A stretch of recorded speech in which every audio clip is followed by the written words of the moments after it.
যাই হোক শান্ত ভাই, আপনি যেন কি বলেছিলেন?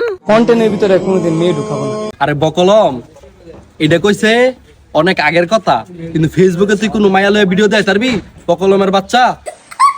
টেনের ভিতরে কোনোদিন মেয়ে ঢুকাবে না, তাহলে এইটা কি শান্ত ভাই? ওহ সরি, আমি তো ভুলে গেছি, এইটা মনে হয় এআই, তাই না? না, তুমি যে বোকাচোদা এটা কেউ জানে না, কারণ তুমি টিকটক আর কন্টেন্টের মধ্যে পার্থক্যই বুঝো না।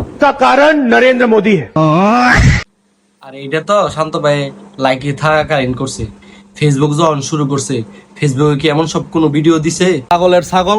এবার তুমি কিছু কওছের হেরা না, তোমার হেটার্স গুলো কিছু কইয়া লাও না, আমি এটা কইছি তোমার মনোভাব প্রকাশ করো। হেটার্স গুলো খালি না, আমরা কেউ খারাপ বলি না, সবাই ভালো, সবাই ভালো। সবাই যাই যেভাবে করে খাইতে যার যতটুকু ব্রেনে খাটে, যার যতটুকু ব্রেনে মানে আছে, হ্যাঁ এতটুকু বলছে। আর ব্রেন শর্ট যে কারণে বুঝে না, সামনে ভবিষ্যতে বয়া আর ধরে আর দরকার আর ভিউ। কিন্তু হ্যাঁ, আসলে তুই কিন্তু ভিউ কামাইতেছিস, বুঝছস? এছাড়া আর কোনো কিছুই না। তুই অন্য ভিডিও চেক করিস, আর শান্ত ভাইয়ের ভিডিও তুই যে সাইডে কতটি ভিউ কামাইছস এটা তুই চেক করিস।